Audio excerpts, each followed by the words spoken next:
The last letter.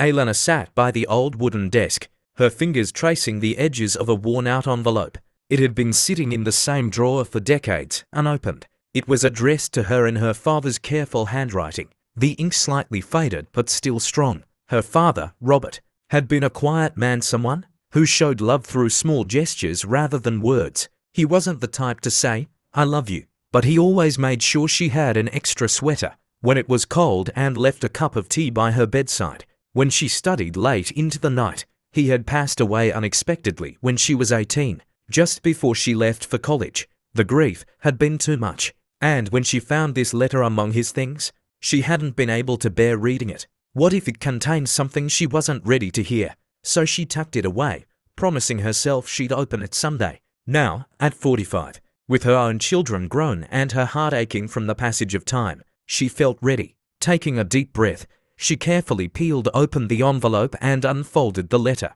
Asterisk, my dearest Elena, if you're reading this, it means I am no longer by your side. There's so much I wish I had said while I had the chance, but you know me, I've never been good with words. I want you to know how proud I am of you. From the moment you took your first steps to the day you stood tall, ready to face the world, I have been in awe of the person you've become. I know I wasn't always the father you needed. I was sometimes too quiet, too lost in my own worries, but loving you was never hard. It was the easiest thing in my life. As you go forward, remember that you are stronger than you think. Life will throw storms your way, but you will weather them, just as you always have. And if you ever feel alone, just close your eyes. I'll be right there, in the laughter of your children, in the warmth of the morning sun, and in every moment of quiet strength you find within yourself. I love you, my little star, always and forever.